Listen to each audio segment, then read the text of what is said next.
ঘরের প্রতিটি কোণায় আমি রামেশ্বরের শক্তিকে অনুভব করতে পারছিলাম। হঠাৎ আমার চোখ গেল দেওয়ালের দিকে। ঘরের একটা দিকের দেওয়ালের উপর কিছু অদ্ভুত চিহ্ন আঁকা। চিহ্নগুলো লাল সিঁদুর আর কয়লা দিয়ে আঁকা, এবং সেগুলো দেখতে সাধারণ নকশার মতো নয়, বরং কোনো প্রাচীন মন্ত্রের চিহ্ন। মন্ত্র জপ করতে থাকলাম। হঠাৎ করে আমার সামনে এক বিভৎস রূপ ধারণ করা নারী আবির্ভূত হলেন। তার হাতে ছিল মানুষের মাথার খুলি, চোখগুলো জ্বলন্ত অঙ্গারের মতো। মূর্তিটি তীক্ষ্ণ কণ্ঠে আমাকে বললে, তোর জন্য নয় তারানাথ, ফিরে যা, নইলে তোর সাধনা তোর জীবন কেড়ে নেবে। ফিরে যা বলছি, ফিরে যা এখান থেকে। রামেশ্বরের আসল খেলা এখনো শুরু হয়নি তারানাথ। তোমাকে তার বিরুদ্ধে এই গ্রামের মানুষকে জাগাতে হবে, তাদের বিশ্বাসকে ফিরিয়ে আনতে হবে। আর সেই লড়াইয়ের জন্য তোমাকে সব কিছুর জন্য প্রস্তুত থাকতেই হবে।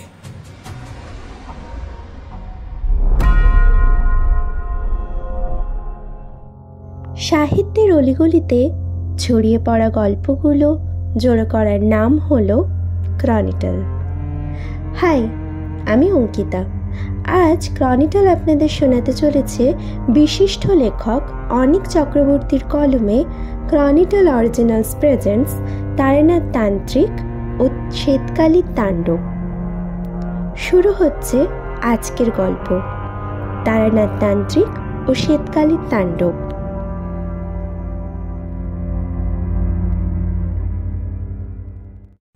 শরতের আকাশে সাদা পেঁজা তুলোর মতো মেঘের আনাগোনা শুরু হয়েছে। রোদ ঝলমলে আকাশের দিকে তাকালেই মনের মধ্যে একটা খুশির আমেজ জেগে ওঠে। সে যাই হোক, এমন সুন্দর আবহে ইচ্ছে করে চলে যাই মটলেনের সেই আলো আঁধারি মাখা সরু আর নির্জন গলির একেবারে শেষের বাড়িটায়। ওইখানেই তো আমাদের বহুদিন ধরে যাওয়া আসা। হাতের ঘড়ির দিকে একবার তাকালাম, দেখলাম কাঁটায় কাঁটায় 11টা। 11টার সময় ঠিক করেছি ওনার ওদিকেই যাব, তাই বেরিয়ে পড়লাম। যেতে যেতেই চোখে পড়ল কিশোরী সেন আমার আগে আগে হাঁটছে। তাকে ডাকতেই সে পেছনে ফিরে চাইল, কিশোরী।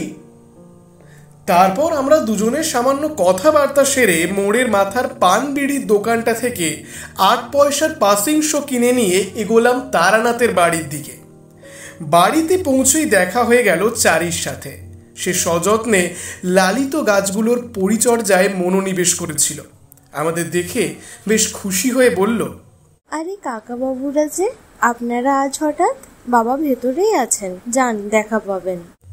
হ্যাঁ মা, হয়তো তোমার বাবার কাছে মাঝে মধ্যে না এলে আমাদের মন যে হাঁপিয়ে ওঠে, তাই আর কি। কথাটা শুনে চারির ঠোঁটের কোণে মিষ্টি হাসি জেগে উঠল। আমরা ভিতরে গিয়ে দেখি তারানাথ নিজের তক্তপোষের ওপর বসে কিসব গণনামূলক কাজে ব্যস্ত আছেন। খোলা জানলা দিয়ে রোদের ঝলক ওনার বিছানার ওপর এবং কিছুটা মুখের ওপর এসে পড়েছে। আমরা গিয়ে মোড়ার ওপর বসতেই উনি বললেন, তোমরা যে আজ আলো ঝলমলেই পরিবেশে চলে এলে আমার কাছে, কিন্তু বৃষ্টি শুরু হতে এখন তো বেশ দেরি আছে।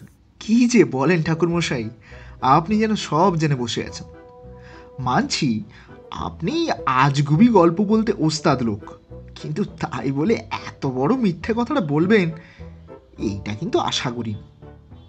মেঘের টিকিটি পর্যন্ত দেখা নেই, সেখানে আপনি। কিশোরীর এই ফিচেল স্বভাবের জন্য তারানাথ ক্ষেপে ওঠে। এইবারেও তার ব্যতিক্রম হলো না। তারানাথ কপালে ভাঁজ ফেলে রেগে গিয়ে বললেন, আচ্ছা, তুমি যেন অনেক বড় সিদ্ধ সাধক। আমি মিথ্যে বলছি তাই না? ঠিক আছে, তাহলে বাড়ি ফিরে যাও। আজকের গল্প এখানেই স্থগিত রইল। কথাটা বলেই তারানাথ উঠতে যাচ্ছিল, কিন্তু আমি তার হাত চেপে ধরে ওনাকে গড় রাজি করালাম। তারপর অনেক স্তুতি করতে শেষমেশ উনি রাজি হলেন। এইবার আমি কিশোরীর দিকে একবার ক্রুদ্ধ দৃষ্টিতে তাকালাম। তারপর তারানাথের উদ্দেশ্যে বললাম, আহা, কিশোরী কিছু জানে না ঠাকুর মশাই, তন্ত্রমন্ত্র সম্বন্ধে ওর আর আমার দুজনেরই তো জ্ঞান খুব সীমিত। যেটুকু জেনেছি সেটুকুও আপনার দৌলতে। তাই দয়া করে ক্রুদ্ধ না হয়ে আপনার জীবনের অভিজ্ঞতা শোনার সুযোগ করে দিন। তারানাথ বেশ কিছুক্ষণ নীরব রইলেন, তারপর ধীরে ধীরে বললেন, জয় তারা, করুণাময়ী মা, তুমি সকলের মঙ্গল করো। এরপর বললেন, ঠিক আছে, গল্প তো শুনবে, তার আগে আমি বরং চারিকে চা করে আসতে বলি। কথাটা বলেই তারানাথ চারিকে চায়ের ফরমাস দিয়ে আমাদের আনা পাশিংশ ধরিয়ে সুকটান দিতে লাগলেন। আশ্চর্যের ব্যাপার, দেখলাম অল্পক্ষণের মধ্যে মেঘ জমতে শুরু করলো। তারপরেই শুরু হলো মুষলধারে বৃষ্টি।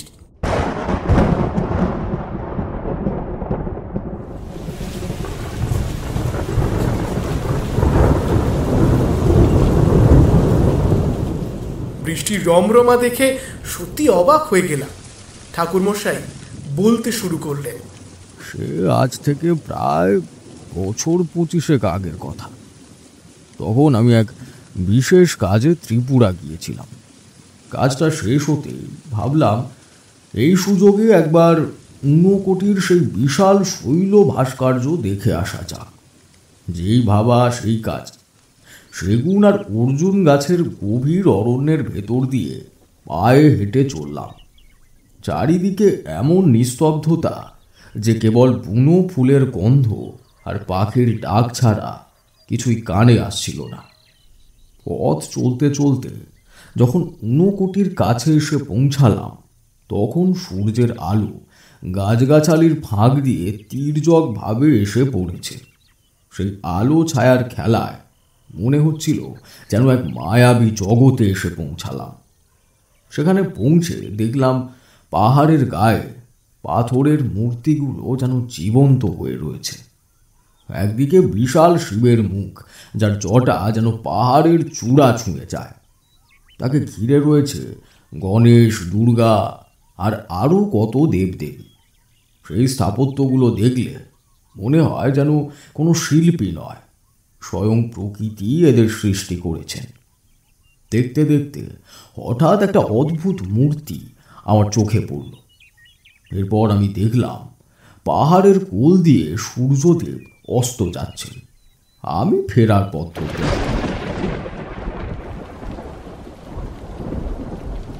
ওইখানে কি আপনার স্থায়ী ঠিকানা ছিল ঠাকুরমশাই? না, সব জায়গায় থাকার স্থান ছিল না। মন্দির কিংবা গাছের নিচে কোনো কোনো সময় রাত কাটাতাম। ঊনকোটির দর্শন শেষে ফিরতি পথে সূর্য প্রায় পাটে বসেছে। ধানের রাস্তা ধরে ফিরছি। হঠাৎই প্রশ্ন গিয়ে জিজ্ঞাসা করলাম, কি হয়েছে বাবা, এত ভেঙে পড়েছো কেন?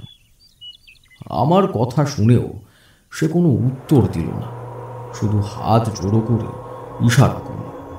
মনে হলো সে কথা বলার মতো অবস্থায় নেই। আমি আর কিছু না বলে কিশোরীটির কপালে হাত দিলাম। হাত দিতে আমার শরীরের ভেতর দিয়ে একটা শীতল স্রোত বয়ে গেল। আমি দেখলাম ছেলেটির কপাল জ্বরে পুড়ে যাচ্ছে। কিন্তু এটা সাধারণ জ্বর নয়, এটা যেন অন্য কিছুর প্রভাব। আমার ষষ্ঠ ইন্দ্রিয় সজাগ হয়ে উঠল। আমি ছেলেটির কপালে হাত দিয়ে অনুভব করলাম যে তার মাথার ভেতর একটা অদ্ভুত শক্তির স্রোত বইছে, যার ফলে তার মস্তিষ্ক উন্মাদ হয়ে গেছে। আমি লোকটিকে আবার প্রশ্ন করলাম, আপনার ছেলের এই অবস্থা হলো কি করে? এবার লোকটির মুখ দিয়ে ভাঙা গলায় একটা শব্দ বের হলো, বাবা, বাবা গো, আমার ছেলেটাকে বাঁচাও। এক পেতনি ভর করেছে আমার ছেলের ওপর। সে যে আমার হাসি খুশি ছেলেটাকে কি করে গেল বাবা, এর কিছু মর্মার্থ খুঁজে পাচ্ছি না। আমি তার দিকে তাকিয়ে বললাম, আপনি চিন্তা করবেন না, আমি সব ব্যবস্থা করছি। আমার কথা শুনে লোকটি আমার মুখের দিকে অবাক হয়ে তাকিয়ে রইল। আমি তখন ছেলেটির কপালে হাত রেখে মন্ত্র পড়া শুরু করলাম। মন্ত্রের প্রভাবে ছেলেটির সারা শরীর কাঁপতে শুরু করল। তার চোখের ভেতর দুটি জ্বলন্ত শিখা দেখা গেল। তারপর সেই শিখা দুটি থেকে এক অদ্ভুত আলো বের হতে লাগলো। সেই আলোয় চারিদিক আলোকিত হয়ে উঠল। আমি দেখলাম একটা প্রেতিনী ছেলেটির শরীর থেকে বেরিয়ে আসছে। সে আমার দিকে ঘৃণার চোখে তাকিয়ে রইল। তারপর এক নিমেষে সে অদৃশ্য হয়ে গেল। ছেলেটি আস্তে আস্তে স্বাভাবিক হতে লাগলো। তার শরীরের তাপমাত্রা কমতে লাগলো। সে গভীর ঘুমে তলিয়ে গেল। লোকটি আমাকে প্রণাম করল এবং বলল, আপনি কে বাবা? আমি হেসে বললাম, আমি একজন সাধারণ মানুষ, আর কিছু নয়। লোকটি আমাকে কৃতজ্ঞতা জানাতে গিয়েও কি যেন একটা দ্বিধাগ্রস্ত হয়ে পড়ল। তার মুখের ওপর একটা গভীর চিন্তার ছাপ স্পষ্ট হয়ে উঠল। সে ছেলেকে সুস্থ দেখেও পুরোপুরি স্বস্তি পাচ্ছিল না। তার চোখে মুখে তখনও একটা অজানা ভয়ের ছায়া প্রস্ফুটিত। এই পেতনি যেন এত সহজে হার মানবে না। এক মুহূর্তের নীরবতা ভেঙে সে ভাঙা গলায় বলল, বাবা, আপনি কি নিশ্চিত যে বিপদ কেটে গেছে? আমার মন বলছে এ শুধু একটা সাময়িক শান্তি। এই পেতনি আরো ভয়ঙ্কর রূপে ফিরে আসবে। আমি লোকটির মনের অবস্থাটা বুঝতে পারলাম। তার চোখে মুখে যে আতঙ্ক তা অমূলক নয়। এই ধরনের প্রেতাত্মা সহজে পিছু ছাড়ে না। তারা প্রতিশোধ নেওয়ার জন্য আরো প্রবল হয়ে ফিরে আসে। আমি বললাম, আপনার অনুমান একেবারে সঠিক। এই প্রেতনি খুবই শক্তিশালী। আমি এখন শুধু তাকে সাময়িকভাবে বিতাড়িত করেছি। সে খুব শীঘ্রই আরও বেশি শক্তি নিয়ে ফিরে আসবে। আপনাদের দুজনকেই খুব সাবধানে থাকতে হবে। যে কোনো অস্বাভাবিক ঘটনা দেখলেই আমাকে সঙ্গে সঙ্গে খবর দেবেন। এই কথা বলে আমি ওদের কাছ থেকে বিদায় নেওয়ার জন্য পা বাড়ালাম। হঠাৎ লোকটা আমার হাত পা চেপে ধরল। তার চোখে এক অসহায় আকুতি। বাবা, আপনি আমাদের ছেড়ে যাবেন না। এই বিপদ থেকে একমাত্র আপনিই আমাদের রক্ষা করতে পারেন।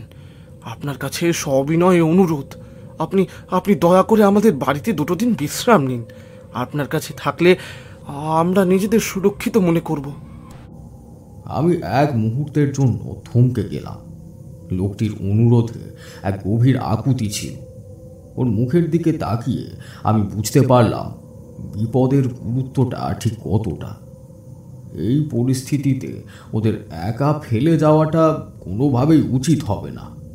আমার ষষ্ঠ ইন্দ্রিয় আমাকে সতর্ক করল যে এর পরের ঘটনাটা আরো ভয়াবহ হতে চলেছে।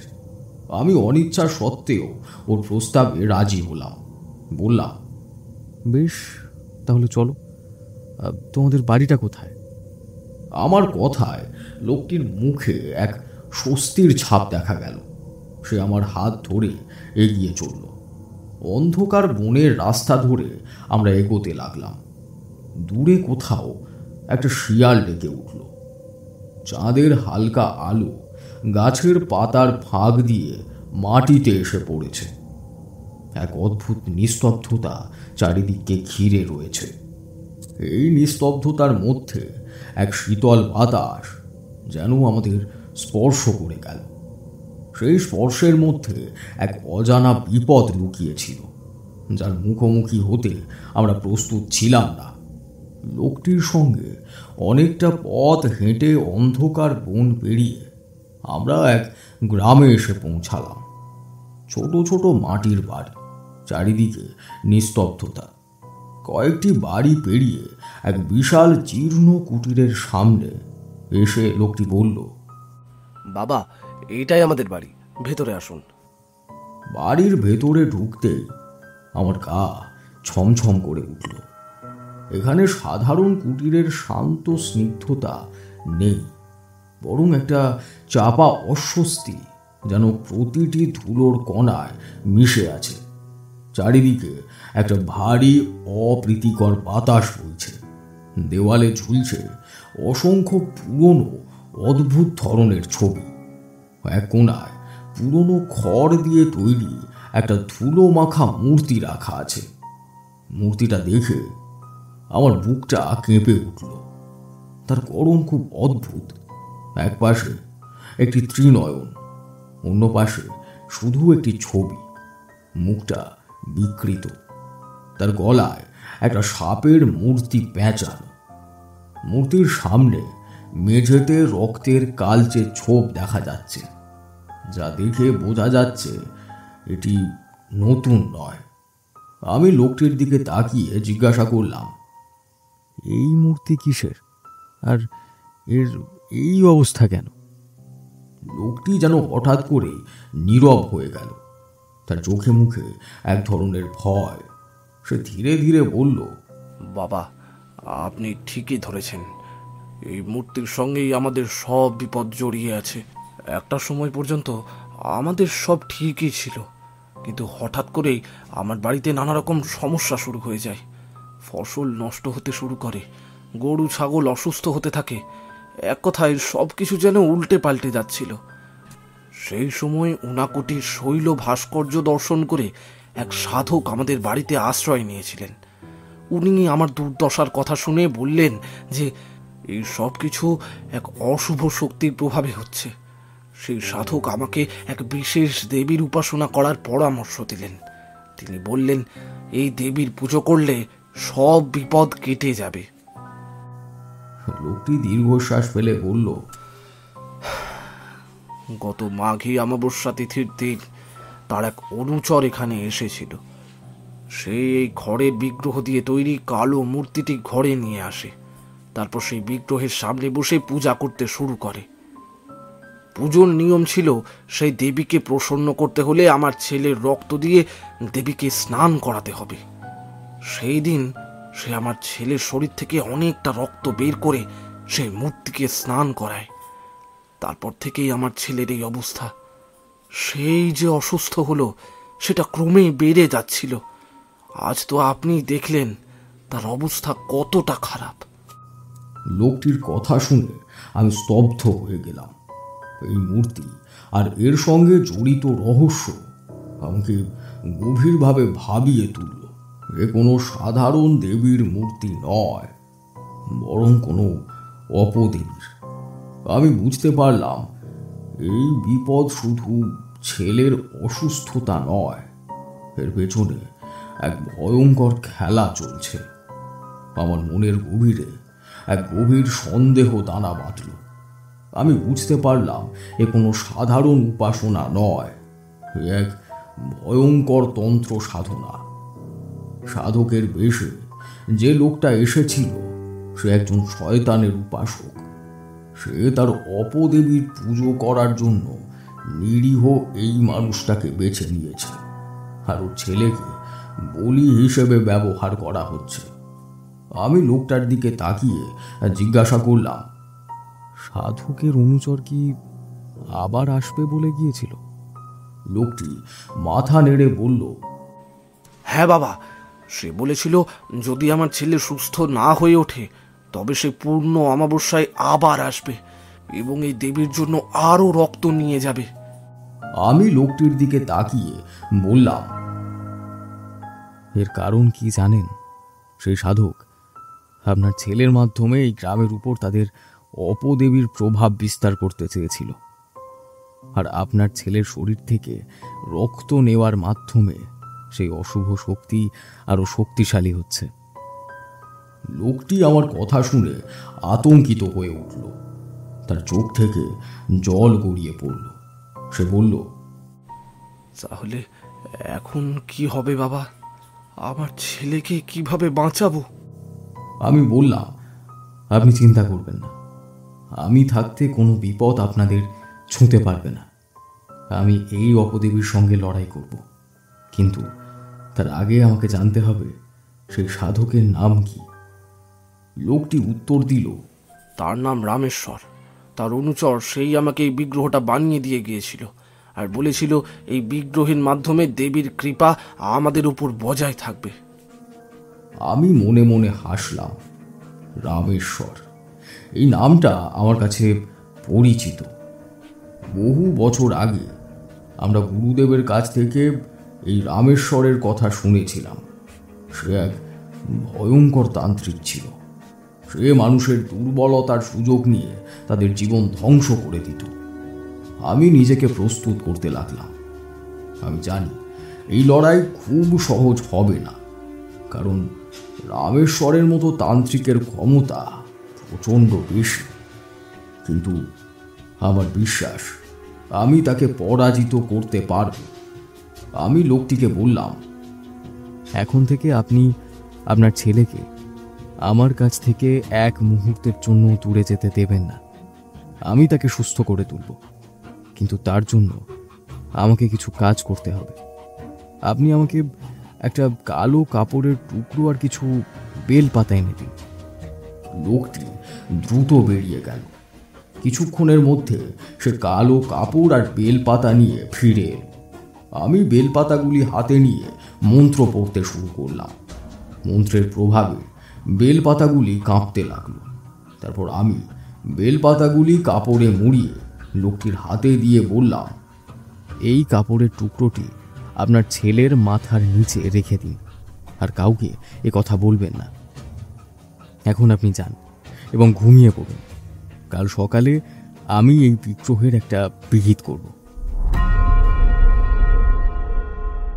লোকটি আমাকে প্রণাম করে চলে গেল। আমি সারা রাত ধরে বিগ্রহের দিকে তাকিয়ে বসে রইলাম। এর মধ্যে কোনো প্রাণ নেই, শুধু একটা শীতল অনুভূতি আমার সারা শরীরে ছড়িয়ে পড়তে লাগলো। এই বিগ্রহের মধ্যে কোনো এক অশুভ শক্তি লুকিয়ে আছে, যা আমি অনুভব করতে পারছিলাম। রাত তখন গভীর। বাইরে ঝিঁঝি পোকার একটানা ডাক ছাড়া আর কোনো শব্দ নেই। পরিবেশটা এমন থমথমে হয়ে আছে যেন মনে হচ্ছে কেউ যেন নিঃশ্বাস পর্যন্ত নিচ্ছে না। আমি তখনও বিগ্রহটার দিকে তাকিয়ে বসে আছি। এটা একটা সাধারণ বিগ্রহ নয়, এর মধ্যে লুকিয়ে আছে রামেশ্বরের ভয়ঙ্কর জাদু। হঠাৎ একটা চাপা আর্তনাদের মতো শব্দ আমার কানে এলো। মনে হলো শব্দটা যেন আমার মনের ভেতর থেকেই আসছে, কিন্তু কান পাতলে মনে হলো কুটিরের বাইরে থেকে আওয়াজটা আসছে। একটা অদ্ভুত অস্বস্তি আমার বুক চিরে বেরিয়ে আসতে লাগলো। আমি চোখ বন্ধ করে আবার আমার গুরুদেবের দেওয়া মন্ত্র জপ করতে শুরু করলাম। একটু পরেই একটা শীতল বাতাস আমার শরীর ছুঁয়ে গেল। আমি চোখ খুলে তাকালাম। জানালার ফাঁক দিয়ে একটা অদ্ভুত দর্শন সাপ আমার ঘরে ঢুকে পড়ল। তার সারা শরীর থেকে যেন একটা কালো ধোঁয়া বেরোচ্ছে।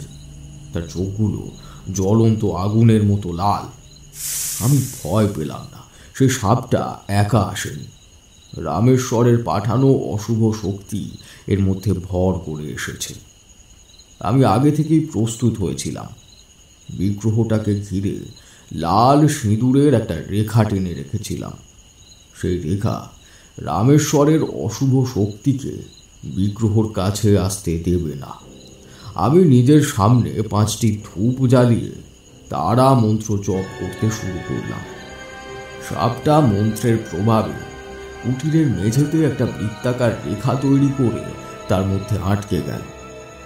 ওটা যেন আমাকে দেখছিল, কিন্তু এগোতে পারছিল না। এই সময় ঘরের পরিবেশটা যেন আরো গুমোট হয়ে গেল। মনে হচ্ছিল যেন কেউ আমার চারপাশ থেকে আমার দিকে তাকাচ্ছে। হঠাৎ একটা বিকট শব্দ হলো। দেওয়ালে টাঙানো ছবিটা নিচে পড়ে গিয়ে কাঁচ ভেঙে গেল। আমি একবার চোখ তুলে ছবিটার দিকে তাকালাম। দেখলাম কাঁচগুলো ছিটকে আমার চারপাশে ছড়িয়ে পড়ল। আমার মনে হলো যেন অশুভ শক্তি আমাকে বারে বারে প্রতিহত করার চেষ্টা করছে। সাপটা আমার দিকে তাকিয়ে হিস হিস করতে শুরু করলো। তার মুখ দিয়ে কালো ধোঁয়া বেরোচ্ছে। ধোঁয়াগুলো একটা স্পষ্ট চেহারা নিল, একটা মানুষের মতো চেহারা, যার চোখগুলো রামেশ্বরের মতো। সেই ছায়াটা আমার কানে ফিস ফিস করে বলল, তোমাকে পরাজিত করব আমি। আমার শক্তির কাছে তুমি টিকতে পারবে না। আমি কোনো উত্তর না দিয়ে আমার মন্ত্র আরো জোরে জপ করতে শুরু করলাম। আমার মনে হচ্ছিল যেন আমি একটা কঠিন পরীক্ষার মধ্যে দিয়ে যাচ্ছি। আমার চারপাশের পরিবেশটা যেন আমাকে ভয় দেখাতে চাইছে। নানা ধরনের বিভীষিকা আমার চোখের সামনে দিয়ে আসা যাওয়া করছিল। কখনো দেখছিলাম জ্বলন্ত মানুষের কঙ্কাল আমার দিকে ছুটে আসছে, কখনো দেখছিলাম আমার গুরুদেবের মুখটা বিকৃত হয়ে আমার দিকে এগিয়ে আসছে। কিন্তু আমি জানি এই সবই রামেশ্বরের কৌশল। সে আমাকে ভয় দেখাতে চাইছে যাতে আমি আমার পথ থেকে সরে যাই। কিন্তু আমি জানি এই লড়াই জিততেই হবে আমাকে। আমার গুরুদেবের শক্তি আমার সঙ্গে আছে, আমি একা নই। আমি এক মনে আমার মন্ত্র জপ করতে থাকলাম। ধূপের ধোঁয়াটা যেন আমার চারপাশে অশুভ শক্তিকে ধ্বংস করছিল। ধীরে ধীরে সব বিভীষিকা মিলিয়ে গেল। সাপটা আর ফোঁস ফোঁস করছিল না, সেটা যেন ধীরে ধীরে এক ছায়ে পরিণত হলো। ভোর হওয়ার আগেই আমি সব বিভীষিকা জয় করে নিলাম। রামেশ্বরের পাঠানো অশুভ শক্তি আমার কাছে পরাজিত হলো।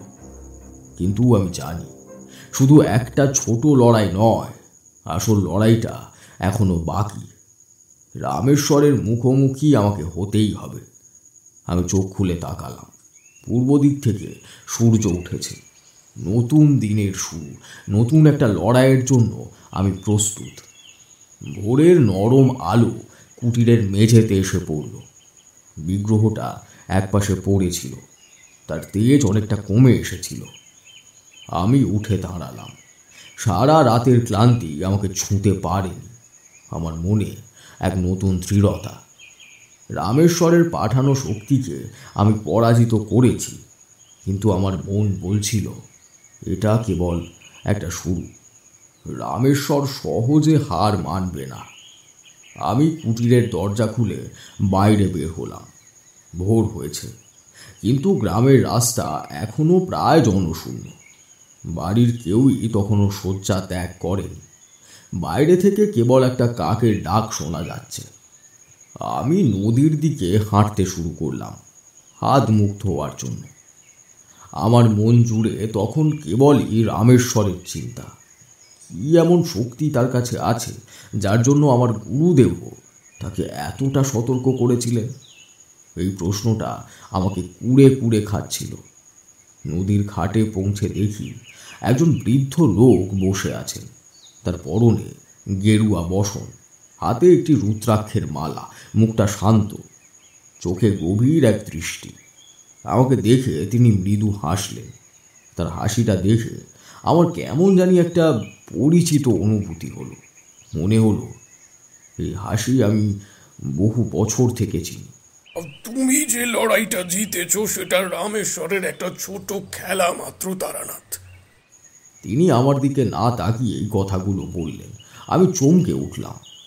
এই লোকটা কে? কিভাবে সে আমার মনের কথা জানতে পারল? আমি তার দিকে তাকালাম। তার মুখে কোনো ভয় নেই, কোনো উদ্বেগও নেই। তুমি রামেশ্বরের ফাঁদে পা দিচ্ছ, তিনি বলতে শুরু করলেন। ওই বিগ্রহ, ওই সাপ, ওই বিভীষিকা সবই তার মনোযোগ সরিয়ে দেওয়ার কৌশল। রামেশ্বর তোমাকে ভয় দেখাতে চায়নি, বরং সে চেয়েছিল তুমি তার আসল শক্তিটা যেন না দেখতে পাও। আমি হতবাক হয়ে তার কথা শুনছিলাম। আমার মনে হচ্ছিল যেন আমার পায়ের নিচে মাটি সরে যাচ্ছে। রামেশ্বরের আসল শক্তি তার জাদু নয়, তার আসল শক্তি হলো মানুষের ভয়।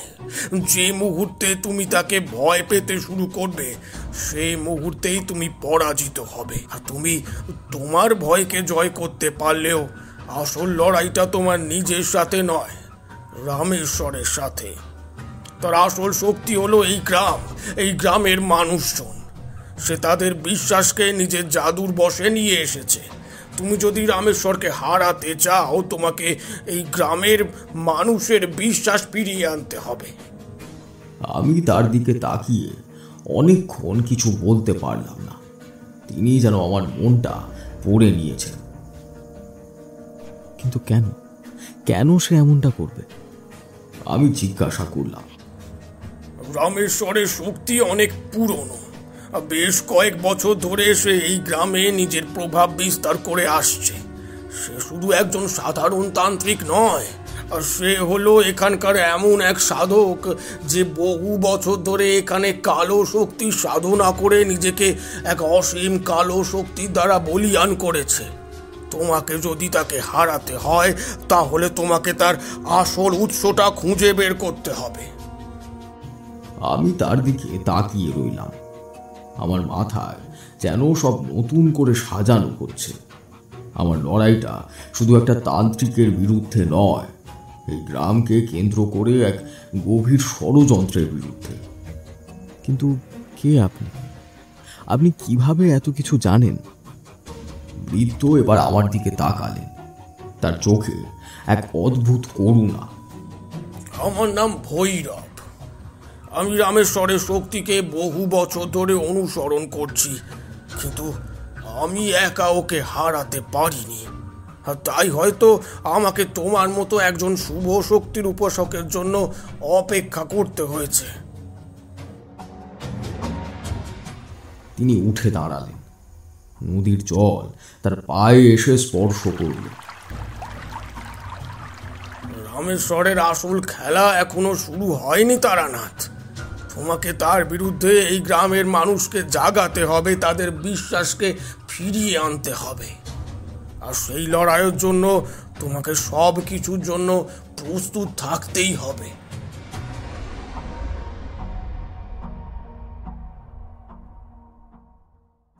তিনি চলে যেতে শুরু করলেন। আমি তার পিছু পিছু হাঁটার চেষ্টা করলাম, কিন্তু তিনি যেন দ্রুতই অরণ্যের ভিড়ে অদৃশ্য হয়ে গেলেন। আমি ঘাটে একা দাঁড়িয়ে রইলাম। আমার মন তখন নতুন প্রশ্ন আর চিন্তায় ভরে উঠেছে। আমার লড়াইটা শুধু বিগ্রহ বা সাপের বিরুদ্ধে নয়, আমার লড়াইটা এখন এই পুরো গ্রামের বিশ্বাসের বিরুদ্ধে। আর এই লড়াইয়ের জন্য আমি প্রস্তুত। ভৈরব চলে যাওয়ার পর আমি নদীর ঘাটে একা দাঁড়িয়ে রইলাম। তার কথাগুলো আমার মনে ঘুরপাক খাচ্ছিল।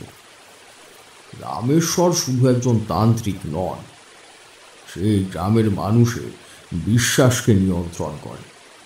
এই ভাবনাটা আমার শরীরের রক্ত যেন হিম করে দিল। আমি এতক্ষণ ধরে যে লড়াইটাকে কেবল দুটি শক্তির দ্বন্দ্ব মনে করেছিলাম, সেটা আসলে আরো গভীর এবং জটিল।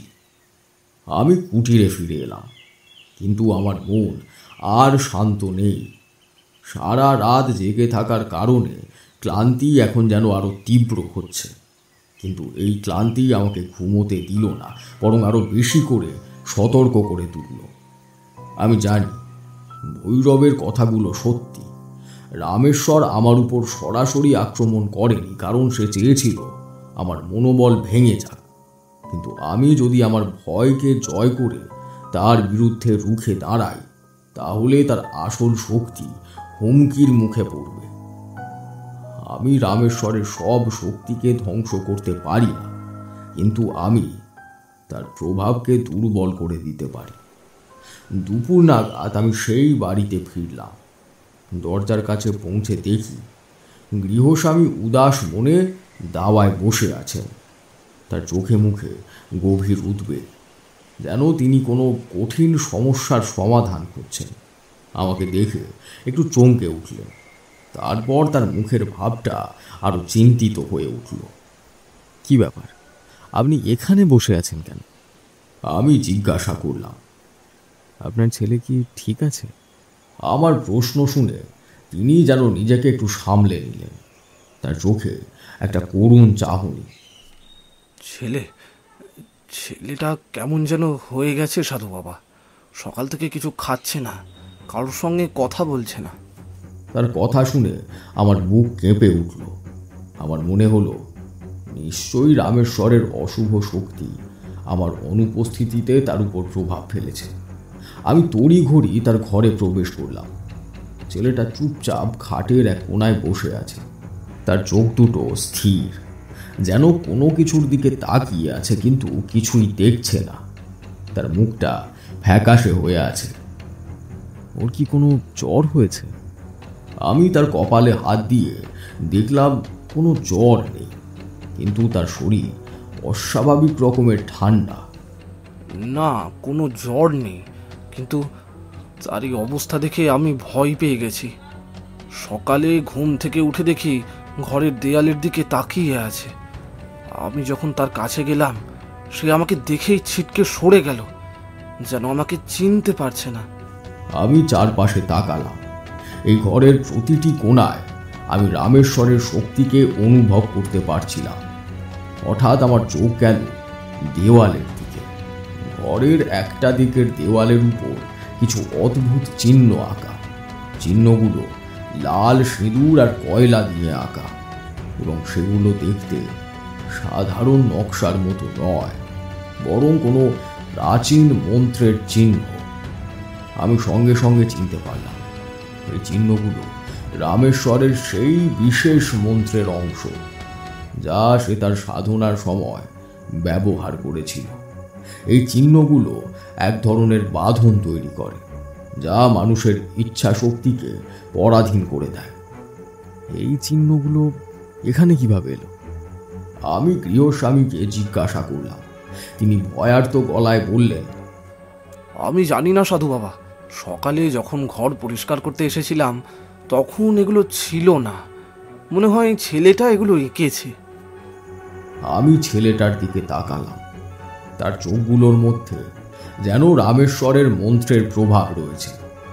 এই চিহ্নগুলোর মধ্যে দিয়ে রামেশ্বর ছেলেটার আত্মাটাকে নিজের নিয়ন্ত্রণে নিয়ে এসেছে। এটা রামেশ্বরের নতুন কৌশল। সে এখন শুধু আমাকে নয়, আমার সঙ্গে থাকা মানুষদেরও লক্ষ্যবস্তু করেছে। আমি গৃহস্বামীকে বললাম, আপনি ভয় পাবেন না, আমি জানি এই চিহ্নগুলো কিসের। এগুলো রামেশ্বরের কাজ। সে আপনার ছেলের উপর প্রভাব বিস্তার করছে, কিন্তু আমি এর সমাধান জানি। আমার কথায় গৃহস্বামী একটু আশ্বস্ত হলেন। আমি দেওয়ালের কাছে গেলাম। আমার গুরুদেবের মন্ত্র জপ করতে শুরু করলাম। আমার হাতের তালু থেকে এক ধরনের উষ্ণ শক্তি নির্গত হতে লাগল। সেই শক্তি দিয়ে আমি দেওয়ালের চিহ্নগুলো মুছে দিতে শুরু করলাম। চিহ্নগুলো মুছে যাওয়ার সঙ্গে সঙ্গে ছেলেটার শরীর কাঁপতে শুরু করল। সে বিকট স্বরে চিৎকার করতে শুরু করল, যেন তার ভেতর থেকে কিছু একটা বেরিয়ে যেতে চাইছে। ছেলেটার চিৎকার শুনে গৃহস্বামী ভয়ে অস্থির হয়ে গেলেন। আমি তাকে শান্ত থাকতে বললাম। ধীরে ধীরে চিহ্নগুলো সম্পূর্ণ মুছে গেল। ছেলেটা মাটিতে পড়ে গেল এবং তার সারা শরীর থরথর করে কাঁপতে লাগলো। কিছুক্ষণের মধ্যেই সে চোখ খুলল। তার চোখে সেই শূন্যতা আর নেই, বরং এক ধরনের গভীর ক্লান্তি। সে আমাকে দেখল, তারপর গৃহস্বামীর দিকে তাকিয়ে বলল, বাবা, কি হয়েছিল আমার? গৃহস্বামী ছেলেকে জড়িয়ে ধরলেন। আমি স্বস্তির নিঃশ্বাস ফেললাম, কিন্তু আমি জানি এই সমস্যার সমাধান এখনো হয়নি। রামেশ্বর এই গ্রামের মানুষদের উপর তার কালো জাদু ব্যবহার করেছে। আমাকে তাদের সাহায্য করতে হবে। আমি গৃহস্বামীকে বললাম, রামেশ্বর আপনার ছেলের উপর তার কালো জাদু ব্যবহার করেছে, কিন্তু আপনার ছেলের আত্মাকে জয় করতে পারে। এখন আমাদের মূল কাজ হলো রামেশ্বরের বিরুদ্ধে লড়াইয়ের জন্য প্রস্তুত হওয়া। রামেশ্বর এখন আর শুধু দূর থেকে আক্রমণ করছে না, সে এখন আমাদের কাছাকাছি চলে এসেছে। আমি জানি এবার আমাকে সরাসরি তার মুখোমুখি হতে হবে, আর এই লড়াইয়ের জন্য আমাকে আরো বেশি প্রস্তুত হতে হবে। আমি গৃহস্বামীর ছেলেকে সুস্থ করে তোলার জন্য আমার মন আরো অস্থির হয়ে উঠল। রামেশ্বর এখন আর লুকিয়ে আক্রমণ করছে না, সে প্রকাশ্যেই তার শক্তি দেখাচ্ছে। আমি জানি তার এই আক্রমণের মূল উদ্দেশ্য শুধু আমাকে দুর্বল করা নয়, বরং গ্রামের মানুষের মনে আমার প্রতি বিশ্বাস ভেঙে দেওয়া। রামেশ্বর চাইছে আমি ব্যর্থ হই, যাতে মানুষ আমার বদলে আবার তার কাছেই ফিরে যায়। পরদিন সকাল থেকেই গ্রামের পরিস্থিতি আরো খারাপ হতে শুরু করল। গ্রামের পূর্ব প্রান্ত থেকে একটা চাপা কান্নার রোল উঠল। আমি আর গৃহস্বামী তড়িঘড়ি ছুটে গেলাম। দেখলাম একটা বাড়ির সামনে বেশ কিছু মানুষ জটলা করে দাঁড়িয়ে আছে। ভিড় ঠেলে আমরা এগিয়ে গিয়ে দেখি একজন যুবক মাটিতে পড়ে আছে। তার সারা শরীর কালো হয়ে গেছে, যেন কোনো বিষাক্ত সাপ তাকে ছোবল মেরেছে। তার চোখগুলো খোলা, কিন্তু তাতে কোনো জীবনের চিহ্ন নেই। তার পরিবারের সদস্যরা বিলাপ করছে। একজন বৃদ্ধ আমার কাছে এসে আকুতি করে বললেন, সাধু বাবা বাঁচান, ওই রামেশ্বরের কালো জাদু আবার আমাদের ওপর পড়েছে। আমি হতবাক হয়ে যুবকটার দিকে তাকিয়ে রইলাম। আমি জানি এটা রামেশ্বরের কাজ, কিন্তু আমি কিছুই করতে পারলাম না। আমার মন্ত্র, আমার শক্তি সবই যেন এখানে ব্যর্থ। এই কালো জাদু সাধারণ কোনো শক্তি নয়, এটা রামেশ্বরের দীর্ঘদিনের সাধনার ফল। আমি শুধু যুবকটির ঠান্ডা দেহের দিকে ফ্যাল ফ্যাল করে তাকিয়ে রইলাম। আমার মনে হলো আমি যেন কিছুই জানি না। আমি যেন এক সাধারণ মানুষ, যে নিজের চোখের সামনে মানুষকে মরতে দেখছে। দিন গড়ানোর সঙ্গে সঙ্গে এই ধরনের ঘটনা আরো বাড়তে লাগলো। একজন রাখাল তার পাল নিয়ে ফিরছিল। হঠাৎ সে মাটিতে লুটিয়ে পড়ল। তার মুখ দিয়ে ফেনা বেরোতে লাগলো। তাকে বাঁচাতে কেউ কিছু করে ওঠার আগে সে মারা গেল। এরপর একজন বৃদ্ধা, যিনি তার বাড়িতে রান্নার প্রস্তুতি নিচ্ছিলেন, হঠাৎ করে তার চুল দাউ দাউ করে জ্বলতে শুরু করলো। কিছু বুঝে ওঠার আগে তিনিও পুড়ে ছাই হয়ে গেলেন। প্রতিটি মৃত্যুর পর মানুষ ছুটে আসছিল আমার কাছে, আমাকে ঘিরে ধরছিল, আকুতি মিনতি করছিল। ঠাকুরমশাই, আপনি যে বলেছিলেন আমাদের রক্ষা করবেন, আপনি কেন আমাদের বাঁচাতে পারছেন না? এই আপনি না বলেছিলেন আপনি আমাদের রক্ষা করবেন, আপনি কেন আমাদের বাঁচাতে পারছেন না? এতক্ষণ আপনারা শুনছিলেন তারানাথ তান্ত্রিক ও শ্বেতকালীর তাণ্ডব। কিন্তু আপনাদের মধ্যে এখনও অনেকেই আমাদের চ্যানেল ক্রনিটলকে সাবস্ক্রাইব করেননি। তারা আর দেরি না করে চটপট সাবস্ক্রাইব করে ফেলুন। তো চলুন শুনে নেওয়া যাক গল্পের পরবর্তী অংশ। তাদের চোখে ছিল হতাশা আর ক্ষোভ। আমি কোনো উত্তর দিতে পারলাম না। আমার গুরুদেবের শক্তি, আমার নিজের বিশ্বাস, সব কিছুই যেন এই মুহূর্তে অর্থহীন মনে হচ্ছিল। আমি কেবল ফ্যাল ফ্যাল করে তাকিয়েছিলাম। আমার মন যেন এক গভীর সাগরে ডুবে যাচ্ছিল, যেখানে কোনো কূল নেই, কোনো কিনারা নেই। আমার মনে হচ্ছিল হয়তো এই লড়াইটা আমার নয়, আমি এর যোগ্য নই। সারাদিনের এই বিভীষিকা দেখার পর আমি আমার কুটিরে ফিরে এলাম। আমার মন বারবার বলছিল এই সব কিছুর মূলে আছে সেই বিগ্রহ, সেই অশুভ বিগ্রহ যা রামেশ্বর ওদের দিয়ে গেছে। আমার সমস্ত শক্তি যেন ওই মূর্তির মধ্যেই লুকিয়ে আছে। ওই মূর্তির যত নষ্টের মূল। আমার মনে হলো ওই মূর্তি রামেশ্বরের আসল শক্তি। এই সমস্ত মৃত্যু, এই সমস্ত কালো জাদু ওই মূর্তির মাধ্যমেই ঘটছে। আমি ঠিক করলাম সারা রাত আমি সেই মূর্তিটার দিকে ওত পেতে থাকব। আমি জানতাম মূর্তিটার মধ্যে কিছু একটা লুকিয়ে আছে। আমি স্থির হয়ে বিগ্রহটার দিকে তাকিয়ে বসে রইলাম। গভীর রাতে যখন চারিদিক নিস্তব্ধ, শুধুমাত্র ঝিঝি পোকার একটানা ডাক ছাড়া আর কিছু শোনা যায় না, তখন আমি দেখলাম বিগ্রহটার মধ্যে থেকে এক ধরনের হালকা কালো আলো বিচ্ছুরিত হচ্ছে। সেই আলোটা ধীরে ধীরে উজ্জ্বল হতে শুরু করল। বিগ্রহটা কাঁপতে লাগলো। হঠাৎ বিগ্রহটা জীবিত হয়ে উঠল। তার চোখ দুটো আগুনের মতো জ্বলছে। মূর্তিটা হালকা হয়ে শূন্যে ভাসতে লাগলো এবং জানালার ফাঁক দিয়ে বাইরে বেরিয়ে গেল। আমি মুহূর্তের জন্য সময় নষ্ট করলাম না। আমার মন আমাকে বলল, এই মূর্তিটাকে ধ্বংস করতেই হবে। আমি তার পিছু পিছু ছুটলাম। মূর্তিটা গ্রামের দিকে যাচ্ছিল। আমি শুনতে পারছিলাম দূর থেকে মানুষের করুণ আর্তনাদ। মূর্তিটা একটা পাহাড়ি গ্রামের দিকে এগিয়ে চলেছে, যেখানে রামেশ্বরের আসল সাধনা। পাহাড়ের উপরে পৌঁছে আমি দেখলাম মূর্তিটা একটা প্রাচীন মন্দিরের সামনে বাতাসে ভাসছে। আমি আমার সমস্ত শক্তি দিয়ে মূর্তির দিকে ঝাঁপিয়ে পড়লাম।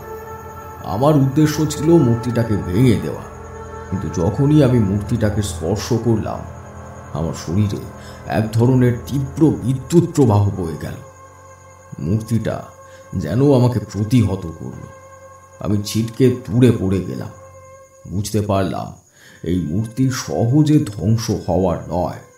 এর মধ্যে রামেশ্বরের বহু বছরের সাধনার শক্তি রয়েছে। আমি আবার উঠে দাঁড়ালাম। আমার সমস্ত শরীর ব্যথা করতে লাগলো। রামেশ্বর এই মূর্তিটাকে তার রক্ষা কবচ হিসেবে তৈরি করেছে। আমি মূর্তিটাকে ভাঙতে পারলাম না, কিন্তু আমি জানি আমাকে এই কাজটা করতেই হবে, না হলে এই গ্রামের মানুষকে আমি বাঁচাতে পারবো না। এইবার আমার লড়াইটা শুধু রামেশ্বরের বিরুদ্ধে নয়, তার সাধনার মূল উৎসের বিরুদ্ধে। বিগ্রহের আঘাতে ছিটকে পড়ার পর আমার শরীর আর মন দুটোই ভেঙে যাচ্ছিল।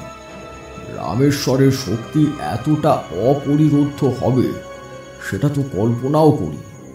চারিদিকে গভীর অন্ধকার, শুধু ঝিঁঝি পোকার শব্দ আর দূরে শেয়ালের ডাক ছাড়া আর কিছু কানে আসে না। আমি উঠে দাঁড়ানোর চেষ্টা করলাম, কিন্তু শরীরের প্রতিটি শিরা উপশিরা যেন যন্ত্রণা করতে লাগলো।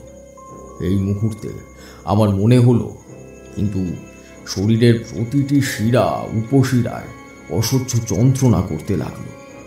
এই মুহূর্তে আমার মনে হলো রামেশ্বরের বিরুদ্ধে আমার সমস্ত চেষ্টা হয়তো বৃথা। এই অসহায় অবস্থায় আমি আবার যেন কোনো এক গভীর অতল সাগরে ডুবে যাচ্ছি। হঠাৎ করে তার চোখে পড়ল কিছুটা দূরে একটা আবছা আলো জ্বলছে। প্রথমটায় আমি ভাবলাম এটা হয়তো আমার মনের ভুল, কিন্তু আলোটা যখন স্থির হয়ে জ্বলতে থাকলো, তখন আমি ধীরে ধীরে সেদিকে এগিয়ে গেলাম। পাহাড়ের চূড়ায় এই নির্জন জায়গায় এই আলো কোথা থেকে আসছে? কিছুটা কাছে যেতে দেখতে পেলাম একটা ছোট গুহার মুখে একজন সৌম্য দর্শন যুবক বসে আছে।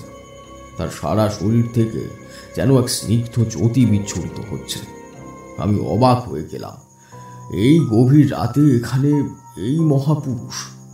যুবকটি আমার দিকে তাকিয়ে হাসলেন। তারানাথ, তুমি এখানে কি করছো? রামেশ্বরের শক্তির সঙ্গে লড়াই করে তুমি ক্লান্ত হয়ে পড়েছো, তাই না? আমি হতবম্ব হয়ে গেলাম। এই সৌম্য দর্শন যুবক কি করে আমার নাম জানলেন? আমার মনের কথা কি করে বুঝলেন? আমি কোনো উত্তর দেওয়ার আগেই যুবক আবার বললেন, আমি জানি তোমার মনে কি চলছে। তুমি ভাবছো তোমার সাধনা ব্যর্থ, তোমার গুরুদেবের শক্তিও রামেশ্বরের সামনে কিছুই নয়। কিন্তু মনে রেখো তারানাথ, এই পৃথিবীতে ভালো আর মন্দের লড়াই চিরন্তন। রামেশ্বরের শক্তি শুধু তার একার নয়, তা শত শত বছরের কালো শক্তির ফল। কিন্তু এর সমাধানও আছে। যুবকটা কে ছিল জানো বিভূতি? আমাদের দিকে প্রশ্ন ছুড়ে দিলেন তারানাথ। আমরা উদ্গ্রীব হয়ে জিজ্ঞাসা করলাম, কে ঠাকুরমশাই, কে ছিল? অমর জীবন। এই অমর জীবন আমাকে যে চলার পথে কত বিপদের হাত থেকে রক্ষা করেছে সেটা ভাবলে তার প্রতি আমার শ্রদ্ধায় মাথা নত হয়ে আসত। অমর জীবন উঠে দাঁড়াল এবং এক অন্য পথে আমাকে নিয়ে যেতে শুরু করল। পাহাড় থেকে নেমে আমরা এক বিশাল সমতল ভূমিতে পৌঁছালাম। চারিদিক সবুজে ভরা, তার মাঝে একটা প্রাচীন শ্বেত পাথরের মন্দির। মন্দিরটি জ্যোৎস্নার আলোয় জ্বলজ্বল করছে। অমরজীবন মন্দিরের দিকে ইঙ্গিত করে বললেন, এই মন্দিরে শীতকালীন সাধনা হয়। রামেশ্বর যা কিছু অর্জন করেছে তা এই শক্তিকেই অবরুদ্ধ করে। তোমাকে এখানে এসে শীতকালীন সাধনা করতে হবে তারানাথ। এই সাধনা অত্যন্ত কঠিন, কিন্তু এই পথেই তুমি রামেশ্বরের কালো শক্তিকে পরাজিত করতে পারবে। পরের দিন সকাল থেকে আমি শ্বেত কালীর সাধনা শুরু করলাম। প্রথম দিনেই আমার সামনে এক অদ্ভুত ঘটনা ঘটল। সাধনার জন্য আমি যখন মন্দিরের সামনে ধ্যানমগ্ন, তখন হঠাৎ করে আকাশ কালো হয়ে গেল। ঝড়ের বেগে বাতাস বইতে শুরু করলো, আর তার চারিদিকে অশুভ শক্তির আনাগোনা শুরু হল। বাতাস যেন শিয়ালের মতো গর্জন করছে, তার গাছের পাতাগুলো ছটফট করছে। আমি ভয় না পেয়ে নিজের মন্ত্র জপ করতে থাকলাম। হঠাৎ করে আমার সামনে এক বিভৎস রূপ ধারণ করা নারী আবির্ভূত হলেন। তার হাতে ছিল মানুষের মাথার খুলি, চোখগুলো জ্বলন্ত অঙ্গারের মতো। মূর্তিটি তীক্ষ্ণ কণ্ঠে আমাকে বললেন, তোর জন্য নয় তারানাথ, ফিরে যা, নইলে তোর সাধনা তোর জীবন কেড়ে নেবে। ফিরে যা বলছি, ফিরে যা এখান থেকে। আমি কিন্তু স্থির থাকলাম। এটা বুঝলাম, এটা আমার মনের দুর্বলতা আর রামেশ্বরের শক্তির সম্মিলিত আক্রমণ। আমি চোখ বন্ধ করে আরো দৃঢ়ভাবে মন্ত্র জপ করতে থাকলাম। মন্ত্রের শক্তিতে মূর্তিটা ধীরে ধীরে মিলিয়ে গেল, কিন্তু পরদিন আবার এক নতুন ধাঁধা উপস্থিত হল। এবার মন্দিরের চারপাশে অসংখ্য বিষাক্ত সাপ আর বিছে দেখা গেল। তারা আমার দিকে এগিয়ে আসতে লাগলো।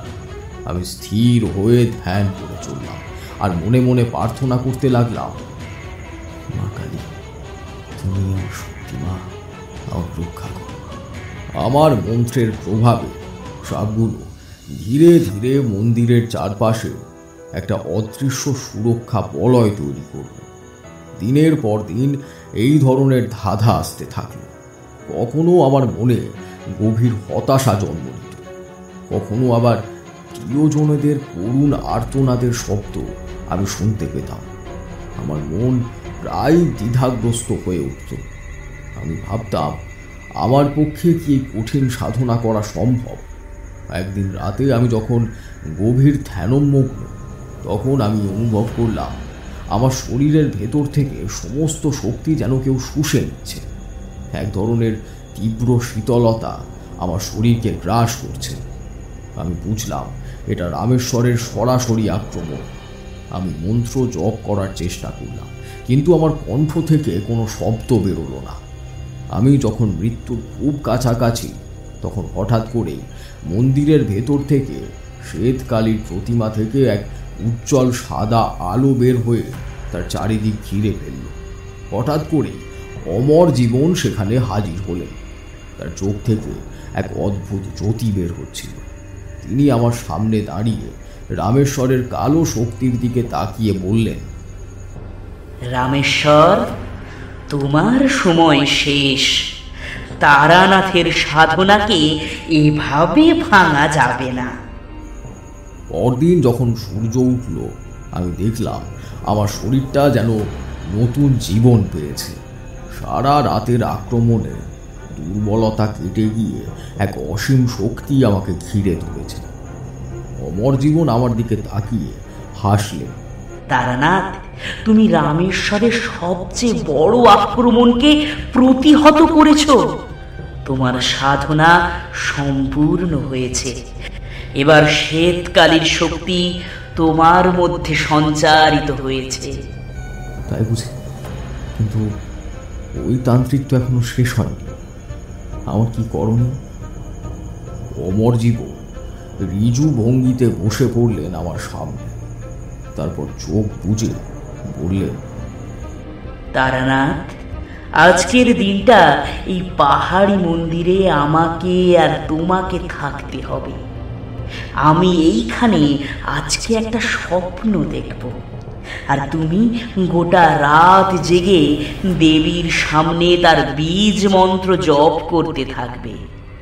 হয়তো রাতের এই স্বপ্নে আমি ওই রামেশ্বর তান্ত্রিকের ডেরার খোঁজ পেয়ে যাব। কি রাজি? আমি ঘাড় গুঁজে বললাম, এছাড়া তো আর কোনো উপায় নেই। চলুন তাহলে। ওই দিন আমি সম্পূর্ণ উপোস ছিলাম। নির্জলা উপবাস করে আমাকে ওইখানে ক্রমাগত দেবীর ধ্যানে লীন থাকতে হয়েছিল। কথাটা যতটা সহজ লাগছে ততটা কিন্তু আদেও নয়। দেবীর ওই ভীমকায় রূপের সামনে দাঁড়িয়ে থাকাটাই সাধারণ মানুষের সাধ্যের বাইরে। দেবীর ওই তির্যক ভঙ্গিতে তাকিয়ে থাকা আর বিরাট জিভের আকার দেখলে সাধারণ মানুষের প্রাণ ওষ্ঠাগত হয়। নামে শ্বেতকালী হলেও দেবীর মধ্যে শ্বেত বর্ণের লেশ মাত্র ছিল না। বিরাট আয়তাকার চোখের মধ্যে প্রকাশ পাচ্ছিল শুধু ক্রোধ এবং শত্রু বিনাশের নেশা। আমি একটা ধুনো জ্বালিয়ে দিলাম এবং এক কোণে একটা মোমবাতি, আর অমর জীবন তার সাথে থাকা সদ্য ব্যবহৃত পোটলাটা রেখে একটা হাত মাথার নিচে রেখে চোখ বুঝলেন। ক্রমে আমিও ডুবে গেলাম মন্ত্র জপের মধ্যে। মাঝে মাঝে আমার মনে সন্দেহ আসছিল, সত্যি কি এই মন্ত্র কাজ করবে? অমর জীবন কি সত্যি রামেশ্বরের ডেরার সন্ধান পাবে? কিন্তু আমি সেই সন্দেহকে মন থেকে দূরে ঠেলে দিলাম। আমার মন তখন শুধু নিজের লক্ষ্যের দিকেই স্থির ছিল। রাতের শেষ প্রহরে আমি অনুভব করলাম আমার শরীর হালকা হয়ে যাচ্ছে, যেন এই পৃথিবীর কোনো বস্তু নয়, শুধু এক বিশুদ্ধ শক্তি। আমার চোখের সামনে দেবীর মূর্তিটা জীবন্ত হয়ে উঠল। দেবীর সেই বিশাল চোখ থেকে যেন এক অসীম জ্যোতি নির্গত হচ্ছিল, যা তার মনে সব দ্বিধা মুছে দিল। ভোরের আলো ফোটার আগে অমর জীবন ঘুম থেকে জেগে উঠলেন। তার চোখে এক গভীর প্রশান্তি। তিনি আমার দিকে তাকিয়ে হাসলেন। তারানাথ, আমার স্বপ্ন সফল হয়েছে। আমি রামেশ্বরের ডেরার সন্ধান পেয়েছি তারানাথ। আমি অধীর আগ্রহে জিজ্ঞাসা করলাম, কোথায় সেই ডেরা? অমর জীবন উঠে দাঁড়ালেন এবং আমাকে মন্দিরের বাইরে নিয়ে গেলেন। তিনি দূরে এক ঘন অরণ্যের দিকে ইঙ্গিত করলেন। ওই যে দেখছো ঘন কালো অরণ্য, যার ভেতর দিনের আলো প্রবেশ করে না, তার গভীরে এক শিলাখণ্ড আছে। সেই শিলাখণ্ডের নিচে একটি গুহার প্রবেশ পথ। সেই গুহার ভেতরেই রামেশ্বরের ডেরা। তিনি আরো বললেন, কিন্তু মনে রেখো, সেই পথে হাজারো বাধা অপেক্ষা করছে। সেই অরণ্য মায়া আর কালো শক্তিতে ভরা। গাছগুলো জীবন্ত, সাপগুলো পাহারা দিচ্ছে, আর বাতাস অশুভ শক্তিতে ভারী। রামেশ্বরের কালো শক্তি এই পুরো অরণ্যকে রক্ষা করে। আমি আর এক মুহূর্ত দেরি করলাম না। অমর জীবনকে বিদায় জানিয়ে আমি সেই ঘন অরণ্যের দিকে রওনা দিলাম। অমর জীবনের কথা মতো অরণ্যের প্রবেশ পথে ছিল এক বিশাল শিলাখণ্ড। আমি শিলাখণ্ডটির সামনে দাঁড়ালাম এবং শ্বেতকালীর মন্ত্র জপ করতে শুরু করলাম। মন্ত্রের প্রভাবে শিলাখণ্ডটি কেঁপে উঠল এবং এক পাশ থেকে সরে গিয়ে একটি অন্ধকার গুহার মুখ উন্মোচন করল। আমি ধীরে ধীরে গুহার ভেতরে প্রবেশ করলাম। গুহার ভেতরটা ছিল অন্ধকার আর ঠান্ডা। বাতাস ছিল ভারী আর অদ্ভুত এক গন্ধ আসছিল। গুহার ভেতরের পথে আমাকে অনেক বাধার সম্মুখীন হতে হলো। কখনো আমার সামনে অসংখ্য বিষাক্ত সাপ ফোঁস ফোঁস করতে লাগলো, আবার কখনো গুহার দেওয়াল থেকে ভয়ঙ্কর সব প্রেতাত্মা বেরিয়ে এসে তাকে ভয় দেখাতে চাইল, কিন্তু আমি ভয় পেলাম।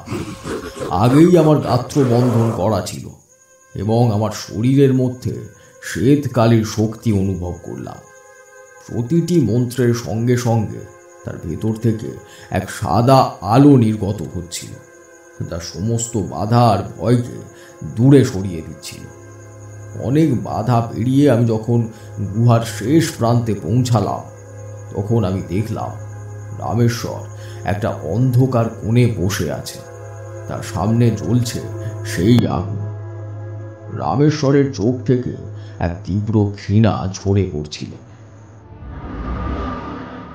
তারানাথ, তুই এখানেও এসেছিস? রামেশ্বর চিৎকার করে উঠল, আজ তোর সাধনা তোর জীবন কেড়ে নেবে। রামেশ্বর তার কালো শক্তির মন্ত্র জপ করতে শুরু করল। তার চারিদিকে কালো ধোঁয়া আর আগুনের শিখা দেখা গেল।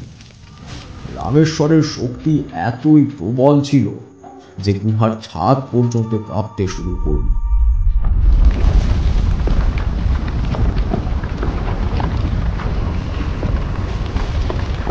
আমি কিন্তু স্থির থাকলাম।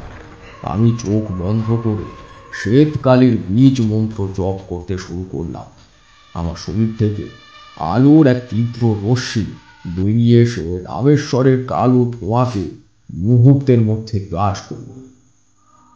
রামেশ্বর যেন কোনো অদৃশ্য শক্তির আঘাতে তার আসন থেকে ছিটকে পড়ল। আমার হাতের তালু থেকে একটি সাদা আলোর রেখা রামেশ্বরের দিকে ছুটে গেল এবং তাকে তীব্রভাবে আঘাত করল। রামেশ্বরের শরীর ঝলসে যেতে লাগল, তার কালো পোশাক পুড়ে ছাই হয়ে গেল। সে অসহায়ভাবে চিৎকার করে উঠল, এ কেমন শক্তি?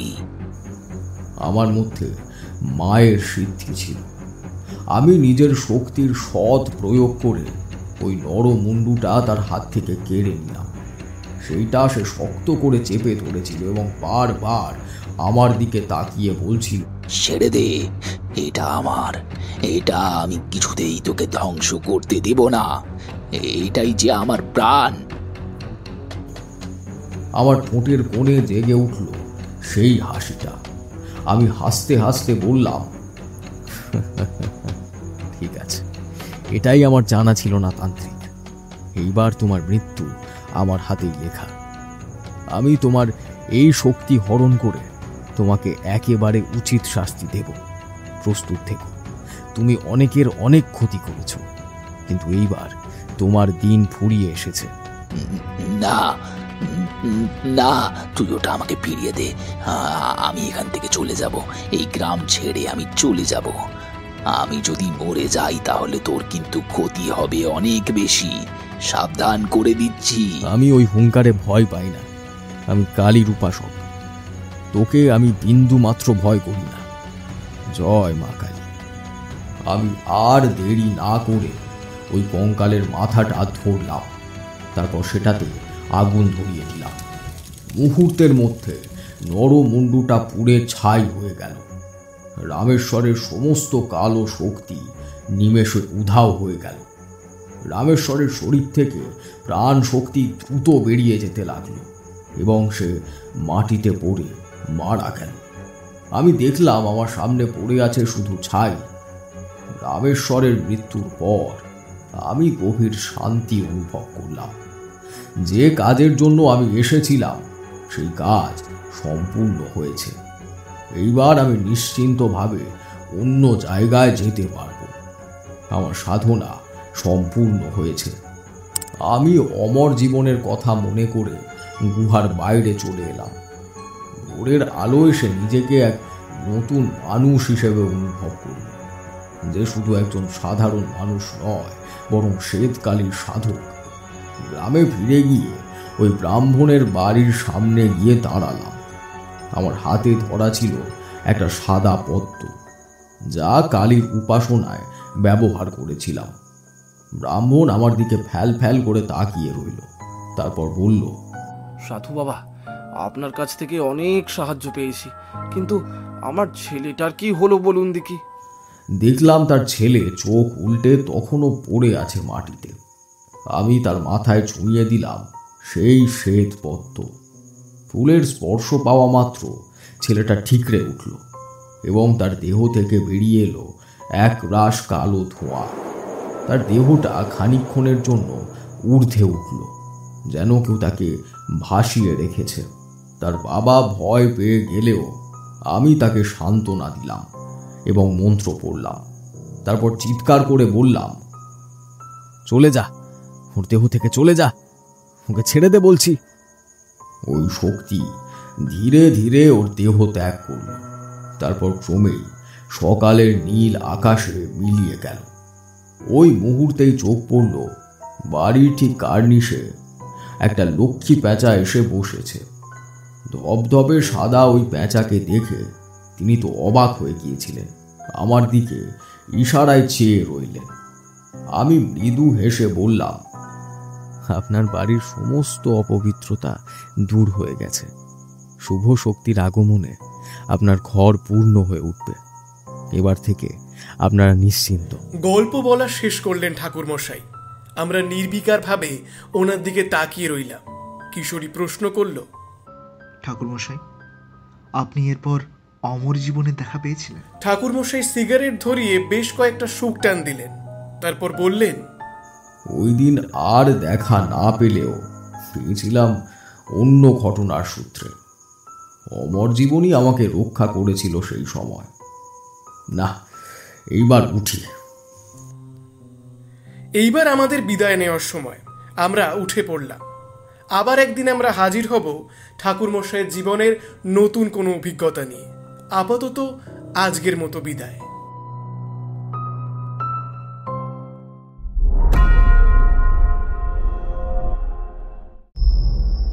এতক্ষণ আপনারা শুনছিলেন অনিক চক্রবর্তীর কলমে ক্রনিটাল অরিজিনালস প্রেজেন্টস তারানাথ তান্ত্রিক ও শ্বেতকালীর তাণ্ডব।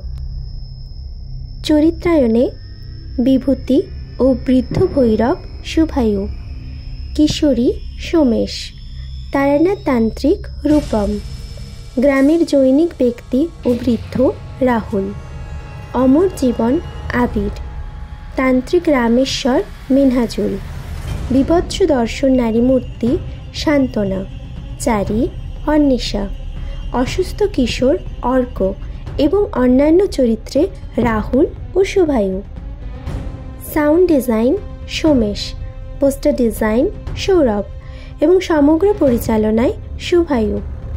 এরকম আরও গল্পের ভাণ্ডার নিয়ে হাজির থাকবে আপনাদের ক্রনিটল। আর গল্পের টানায় চেপে উঠতে চাইলে লাইক, শেয়ার, কমেন্ট করুন আর সাবস্ক্রাইব করুন আমাদের চ্যানেল ক্রনিটল। গল্পেরা বেঁচে থাকুক কানে কানে।